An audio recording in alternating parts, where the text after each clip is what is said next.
In today's video, I'm going to be ranking all the indie brand single eyeshadow shimmer formulas. I do definitely plan on doing an eyeshadow palette version of this video, so stay tuned for that. So I made myself a little tier list. So it's going to go from best to worst. Now, none of these formulas I would say are bad, so there's no really bad section. So instead I just put inconsistent, and because every brand has different textures, I do break these down by textures per brand, and I'm going to be showing you one example of set texture from each brand so that you can get an idea of what I'm talking about. I didn't want to just put these on a tier list because I think texture matters so much to me. It is something I'm definitely quite particular in and something that I do very much pay attention to. So it didn't really make sense for me to generalize each brand's single shadow formula because there are different textures within it. Formula is the same, the particle size is different. So let's take a look at my little chart here that I created. So the first place I have Spectacular, give me 14 of them. That is the S tier, the absolute best of the best.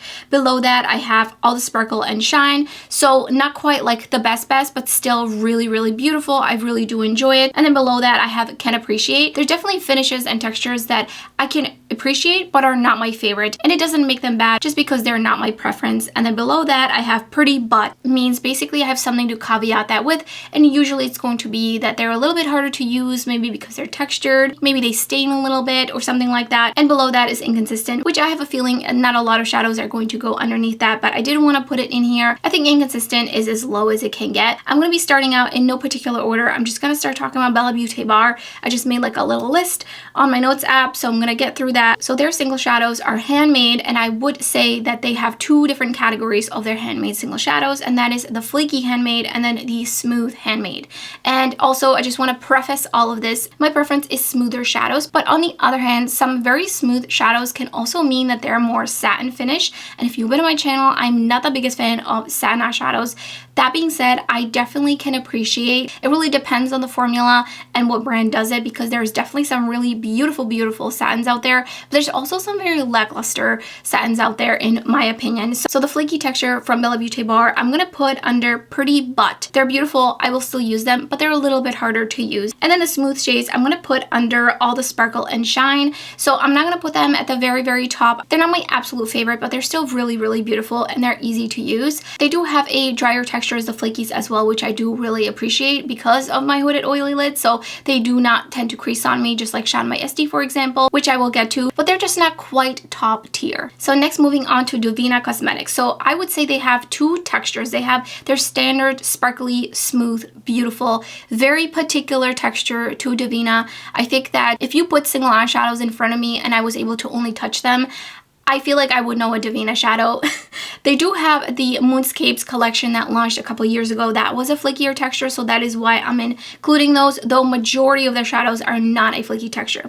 Then they also have the shade Moonlit, which I think is really one of its kind for them, and that one had a very particular, super almost piecey, very fine pigment that was very sparkly, and it just was a little bit different from their standard formula, but I'm just gonna put that one under the standard formula for the sake of this video because that's the only shadow that I have from them that is that texture. So let's talk about the texture shadows that were in that collection. Some of them did stain just a little bit, and they are definitely trickier to use.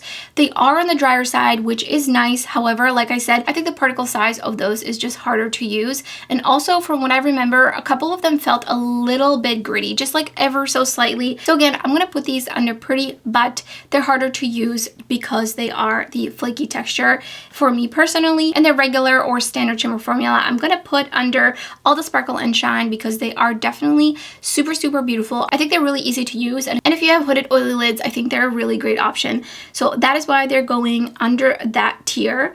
And then moving on, let's talk about ShineBySD. So again, I think they have about two. I'm gonna kind of categorize two. They have the flakies, which I think they have varying levels of flaky. They have some quite larger flakies and then some smaller, like slightly more flaky than a regular shadow. And then they also have their more like almost slightly harder pressed regular, very smooth type of texture. And they also have a very sparkly texture, which is something that is relatively new to them, and that are specifically those Sparkle Lights shadows from that collection. I absolutely love those. So there's three different categories of the textures, I would say. I think I could whittle them down just a little bit more, but I think 3 is pretty good for this ranking. So the flaky shades, again, I'm gonna put those under Pretty Butt because again, they're just harder to use. I feel like I sound like a broken record, but it really just comes down to preference with these kinds of rankings. And then the regular, I think is really beautiful. I'm gonna put that one under All the Sparkle and Shine because the new sparkly texture, I'm gonna put under Spectacular. Give me 14 of them. I mean, I want more of those immediately, please. I love them. They're also very, very dimensional. I feel like they're so easy to use because you can really use any sort of matte with them because they are quite topper-like and they are quite transparent, so they don't have too much of a base, which makes them just really easy to pair with anything, and I really love that about them. So that's why those are at the very tippity top, and also because I love me some sparkle, so it just makes sense. Moving on to Oden's Eye.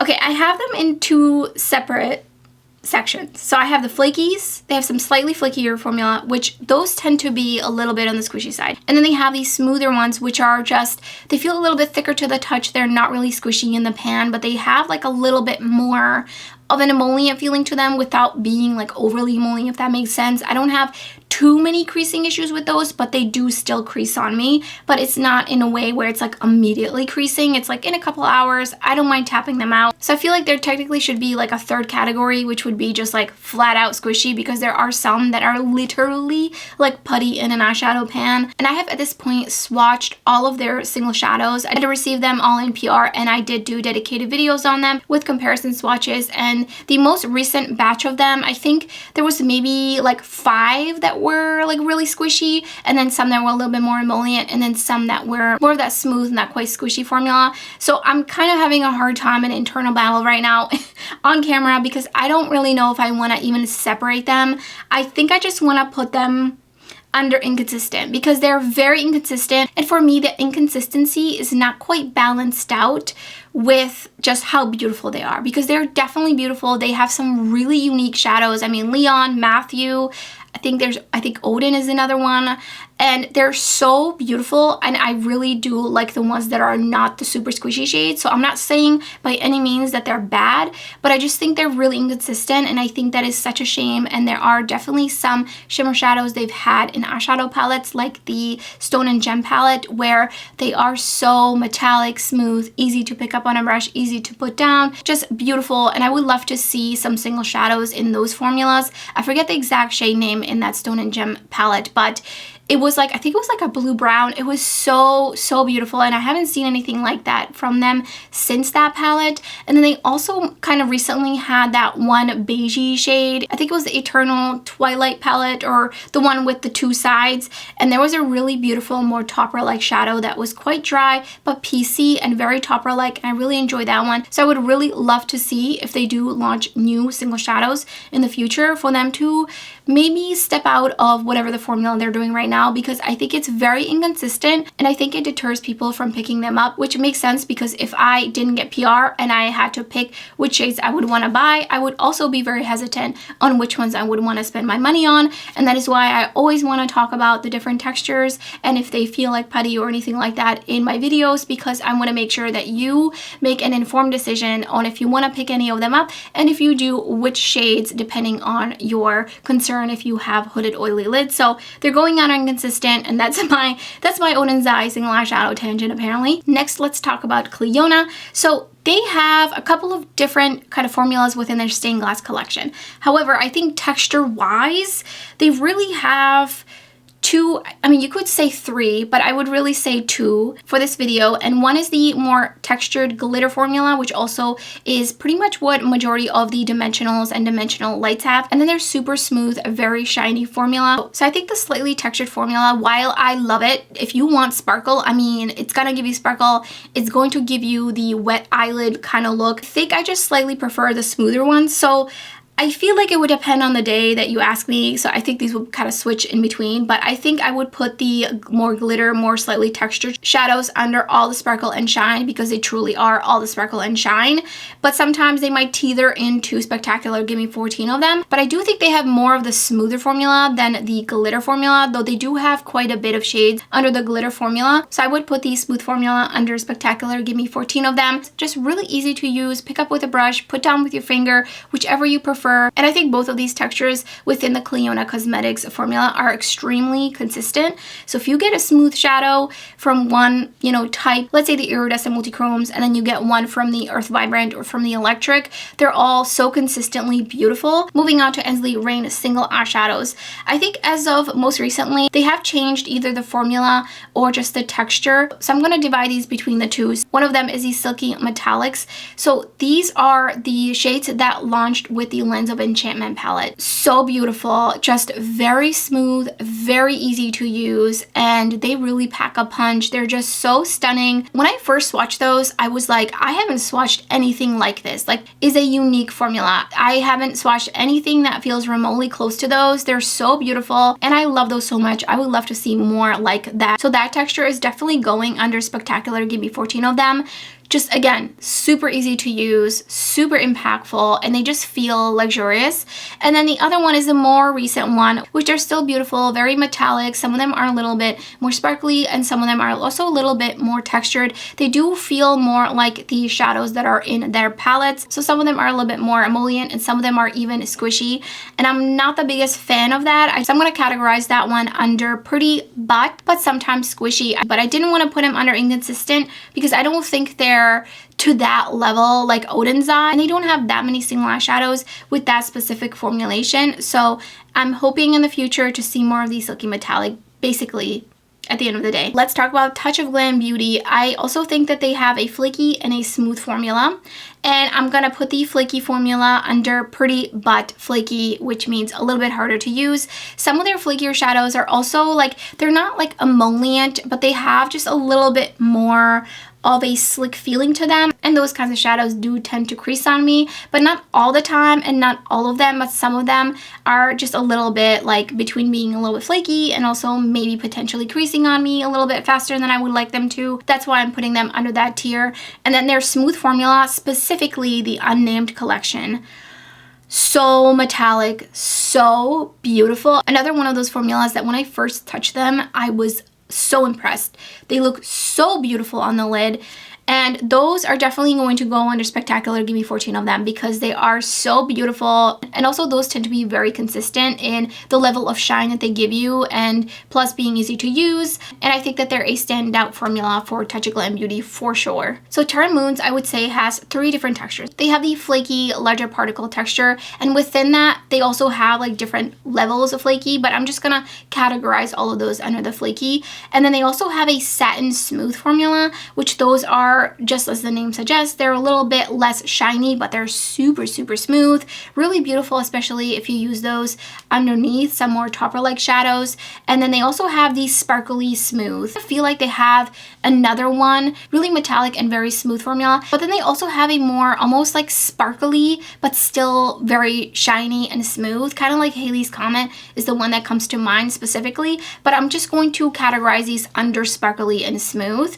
So flaky, again, I'm gonna unfortunately have to put that under pretty but flaky, harder to use because of that, which again doesn't mean it's a bad shadow, just not my personal preference. And then the satin smooth formula, I'm going to put under can appreciate. I can definitely appreciate them. It's not my absolute favorite from them, but it's still very nice. And then the sparkly smooth definitely is going under Spectacular. Give me 14 of them. I mean, so beautiful. I really enjoy those. I do get excited about the shadows that do have the sparkly smooth formula more from newer collections than when I know that some of them are a little bit more flaky, a little bit more chunky, have a little bit more fallout. It's just a little bit trickier to use, and I do tend to have the fallout problem with those more so than with their sparkly and smooth formula. So then I think we're on to the last brand now. So lastly, let's talk about Glaminatrix Cosmetics.